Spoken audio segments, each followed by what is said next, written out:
It was night. The rain was falling softly. Sirens echoed in the distance. An empty street. A police officer. Heavy breathing. A hand tight on the gun. In front of him, a cornered suspect. Eyes full of fear. Hands trembling. And across the street, almost invisible, a homeless man leaning against a cold wall. Then he stood up and shouted with all his strength, "Don't talk." 2 words. That changed everything. Why would a man with nothing stop a suspect from speaking? What did he know that no one else could see?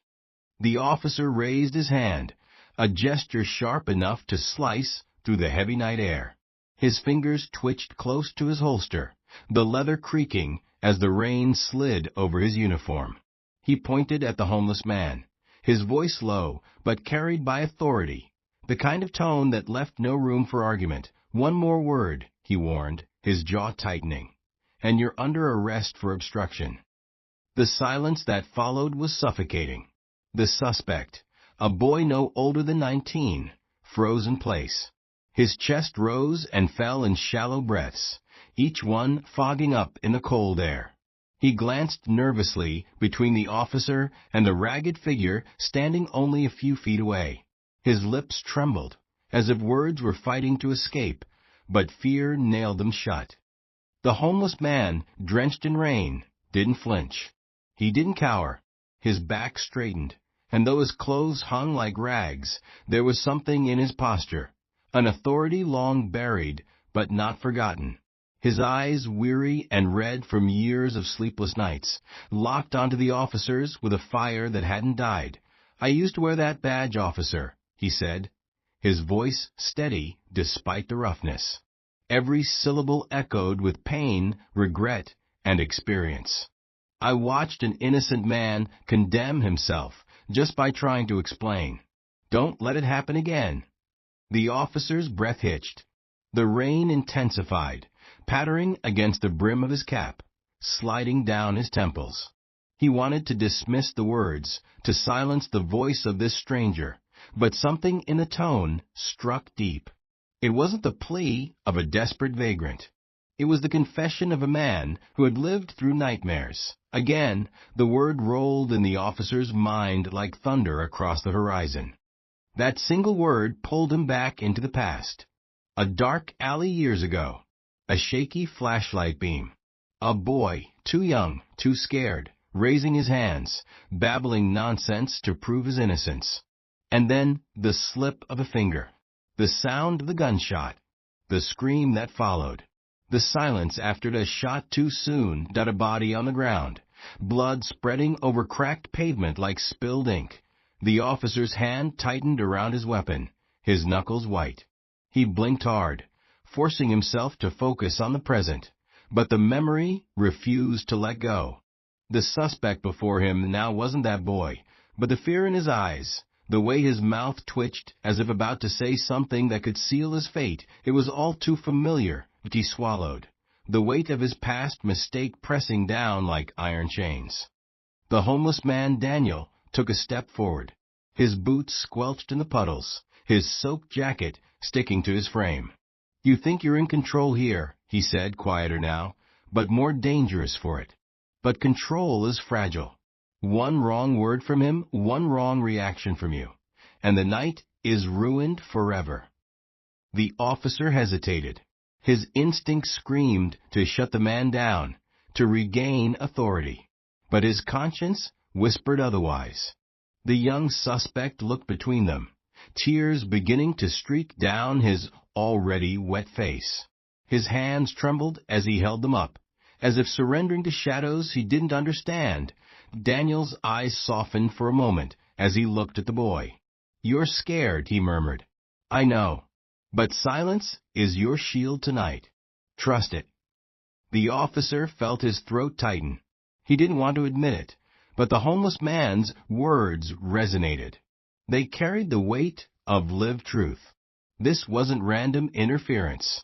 This was something else, something buried in pain. For a moment, the rain seemed to fall louder, drowning out the world.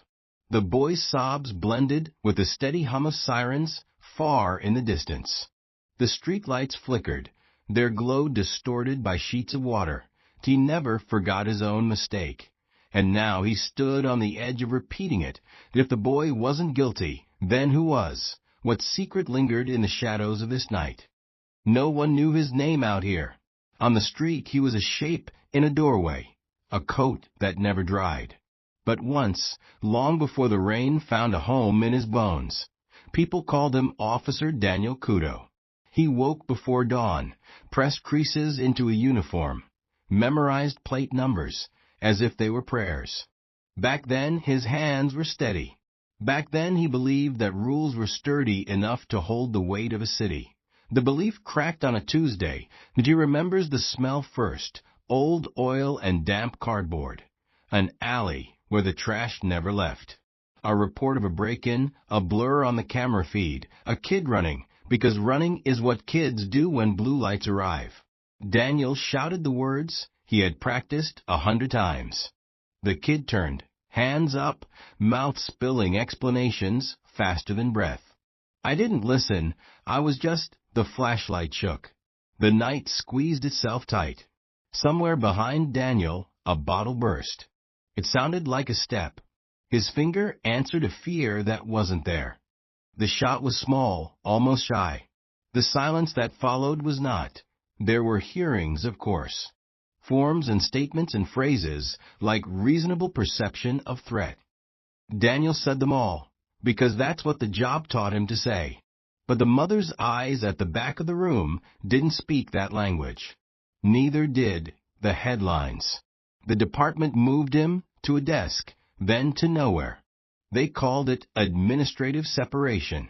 He called it falling without ground that he left his apartment before the lease left him. Sold the furniture to strangers who carried memory out in armfuls. What wouldn't sell, the rain took. He kept one thing. A small notebook with rules he used to trust. He wrote new ones in the margins. Rule 1. When fear speaks first, truth arrives too late. Rule 2. Silence can be a shield. Rule 3. Never let a mouth outrun a mind. He underlined that one until the paper thinned. Nights blurred. The city became a map of warm vents, church basements, and corners where the wind forgot his name. He learned to hear trouble by its footfall, to count danger in the space between words. He drank some days and starved others. Guilt is an appetite that never closes. It eats what you love and asks for salt. Sometimes he stood across from the old precinct, watching the new recruits spill out in small jokes and big promises. He wanted to warn them that a badge is a mirror. It shows you your best angle until it shows you your worst. He never crossed the street. Pride is a lock. Shame is the key that breaks inside it. And then tonight, same rain, same ache in the air. A young face against a brick wall, panic learning how to breathe. A cop with the shoulders of a man who sleeps in pieces. The scene lined up like ghosts taking their marks. Daniel felt his old muscles wake, not the ones in his arms, the ones in his memory. Every cell said, "Stop this." He didn't plan the words. They hammered out of him like a rescue breaking a door. "Don't speak, kid. Your silence is your only chance to survive." The officer flinched at the sound of authority in a ruined voice. Daniel saw it, the tiny tremor in the man's grip, the glance that slipped backward into a place he hated. Daniel recognized that look because he wore it for years. It's the look of someone standing in front of two doors, both of them marked regret. He shifted his stance, squared to the officer, not to challenge, but to anchor. "Protocol is a bridge," he said softly, loud enough to carry through rain. "It holds as long as nobody jumps on it. If he talks now, you'll hear what you fear, not what he means. Let him be quiet until the scene is clean. Call backup. Check the angles you can't see." The boy's teeth chattered. He hugged the backpack like it was a person. Daniel leaned, catching his eyes. "Look at me. Breathe with the rain. In through the nose, out through the mouth. Don't explain. Not tonight." The kid nodded, a drowning swimmer finding something solid. Thunder crawled along the rooftops. Somewhere a siren turned and came closer. Daniel's heart beat an old cadence. Count, scan, listen. While the new cadence, regret, restraint, repair, kept time alongside it. He was not a cop anymore. But this, right now, was the job he had left undone. Stop one tragedy from rhyming with another. He thought of the notebook folded in his pocket, paper gone soft from years of weather. He didn't need to read the rules. They lived in him now, carved deep where pain does its stubborn work. Silence can be a shield. He offered it to the boy like a borrowed coat. The officer studied Daniel through the veil of rain, trying to weigh a stranger's past against the protocol that kept him afloat. Authority said remove the interference. Conscience said listen. In that narrow space between the two, a life could pivot. And because the city loves its echoes, because the past is never finished with us, the night held its breath and waited to see which voice the officer would choose. Fear or the hard, careful truth that comes when a man finally learns how not to speak. The rain had thinned to a mist, but the tension thickened like smoke. The street felt smaller now, as if the walls leaned inward to listen. The suspect hugged his backpack tighter, as though fabric could protect him from fate. His lips parted, words balancing on the edge of his tongue. The officer's eyes narrowed. His hand hovered near his belt, fingers twitching with restless discipline. He wanted control, order, a conclusion he could write neatly into a report. But nothing about tonight was neat. Daniel stepped forward, his boots dragging water across the pavement.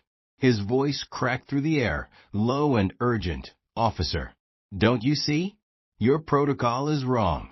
If this boy talks now, he condemns himself without even knowing it. The officer's jaw tightened. Rain slid from his cap, tracing old scars no one could see. His authority told him to push back, to silence the intrusion. But inside, something stirred, a memory gnawing its way out. The boy sobbed, his chest heaving. I only wanted my things, he whispered. His words wavered, fragile as candle smoke in the wind. His eyes darted from one man to the other, desperate for someone to believe him. I'm not a thief. Please. I swear. Stop, Daniel barked, his voice sharp as a blade. His hand shot out, not touching, but commanding. Don't say a word.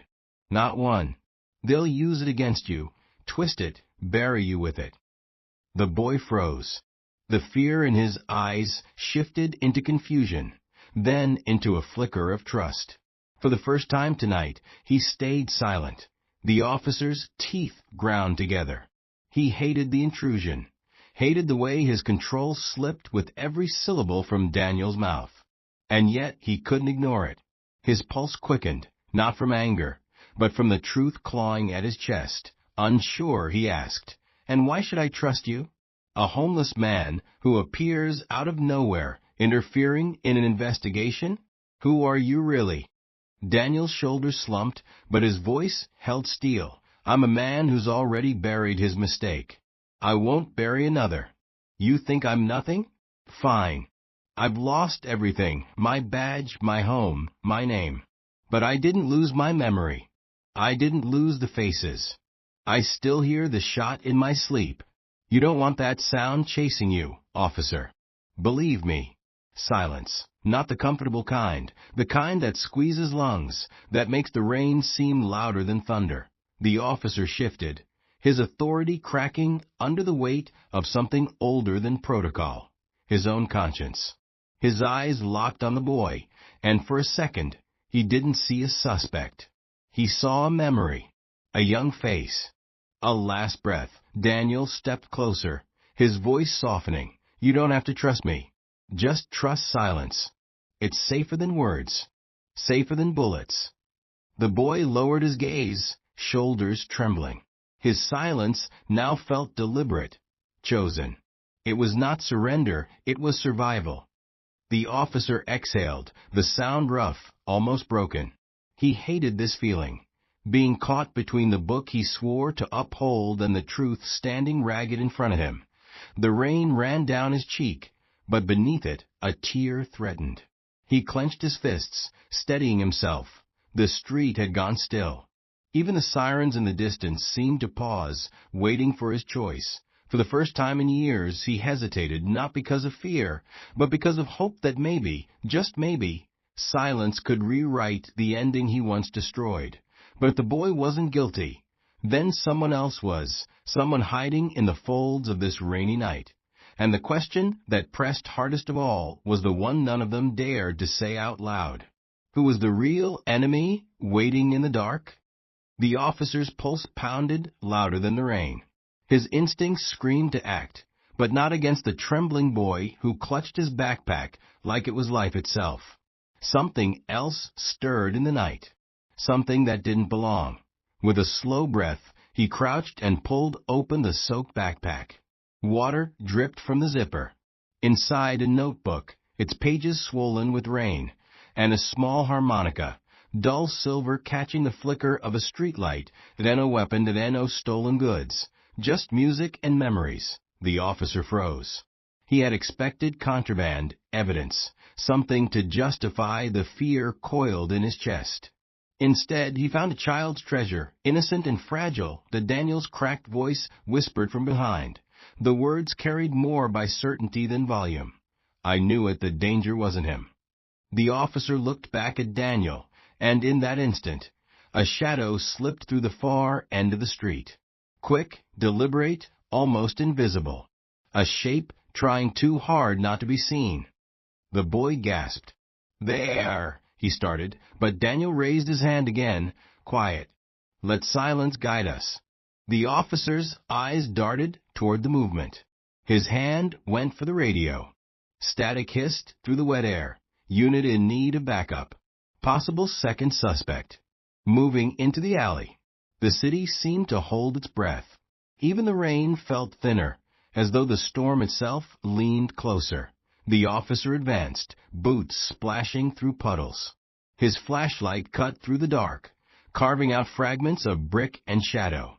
Daniel followed at a distance, his figure stooped but unwavering.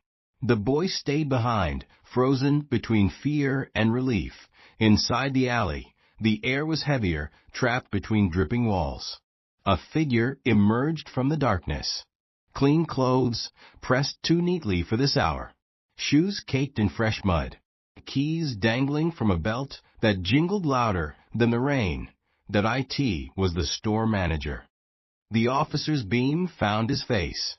Calm at first glance, but the eyes betrayed him, nervous, darting, calculating exits. Daniel's lips curled into something between triumph and fury. There it is.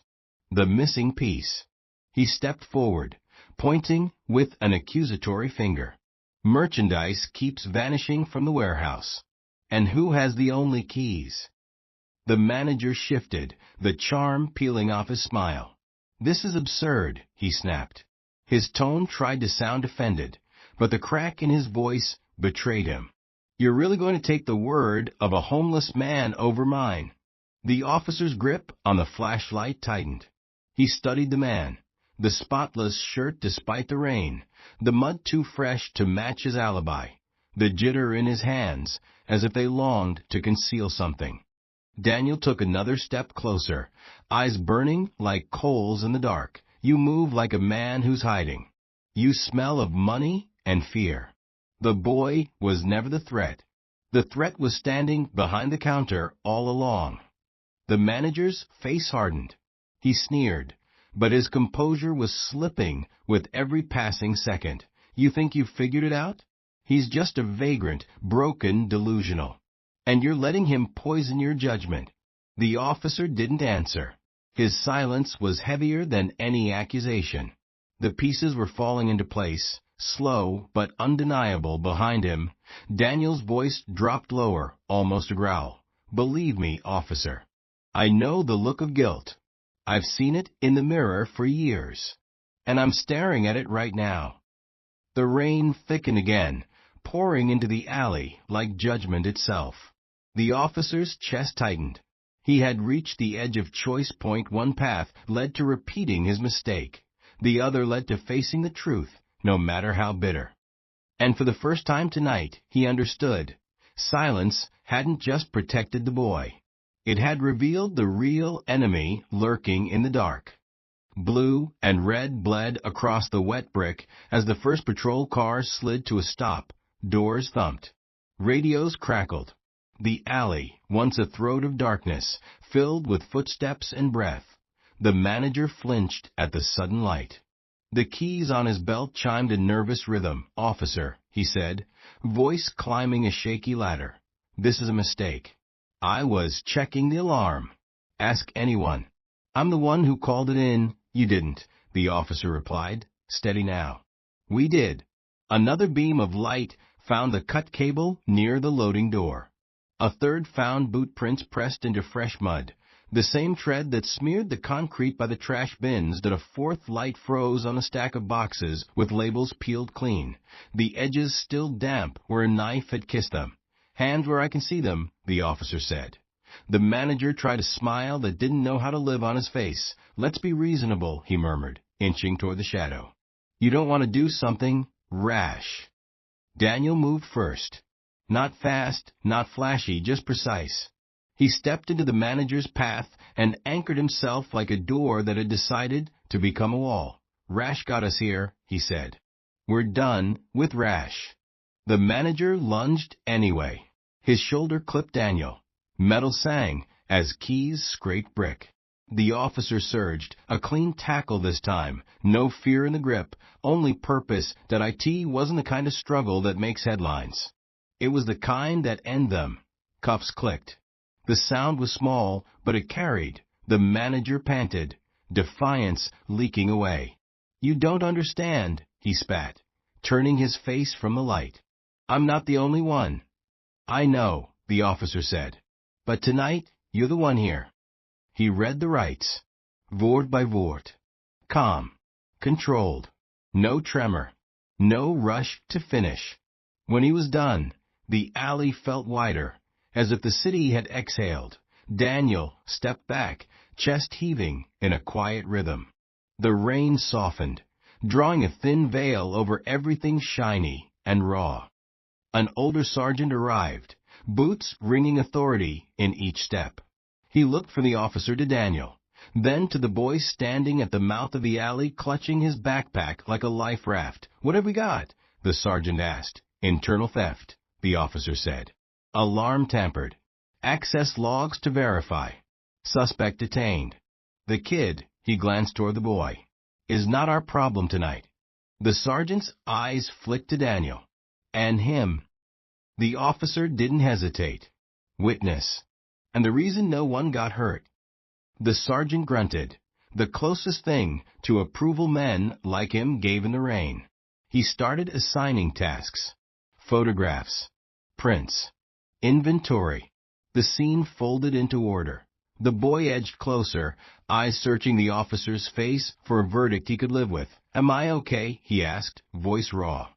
"For tonight, yes," the officer said. "Tomorrow you'll make a statement with counsel.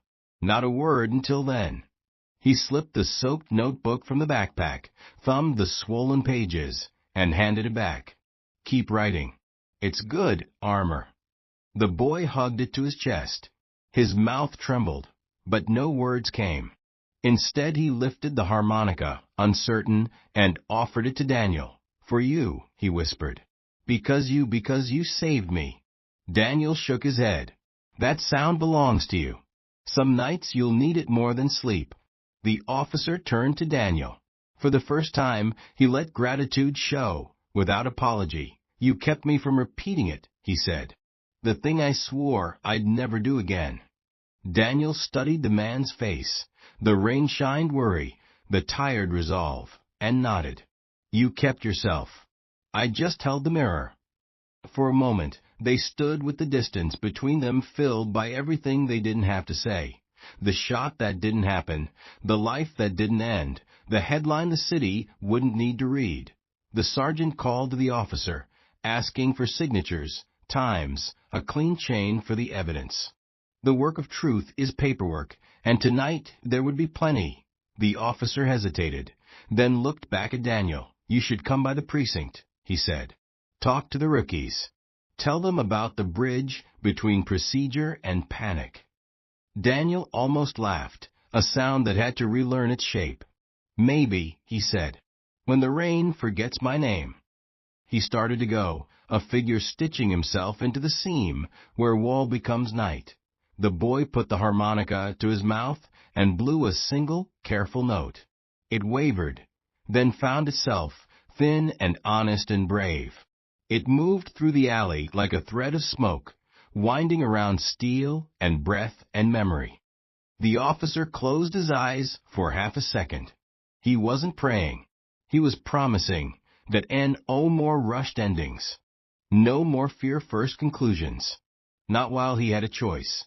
Daniel paused at the street, turned, and lifted 2 fingers in a quiet farewell. "Remember," he said, "silence is a door. Open it before you walk through." The officer nodded. "And if someone shouts from the other side?" "Then maybe," Daniel said, "they're just trying to keep you alive." He disappeared into the thinning rain, a shadow unspooling from the night. The city resumed its ordinary noises, the hum of tires, a laugh from somewhere warm, the clatter of a metal gate being pulled shut. The extraordinary had happened, and then, as always, made room for the ordinary again. The boy lowered the harmonica, listening to the last of its echo. The officer stood beside him. They didn't speak. They didn't need to. The quiet between them held everything that mattered. Sometimes the truest sentence is the one you never say. Sometimes the bravest act is to stop talking before the lie arrives. And sometimes, on a wet street, under a tired sky, a broken man shouts 2 words in time to set 3 lives back on their tracks. That night, the city didn't cheer. It did something better that IT listened. And in the listening, it learned.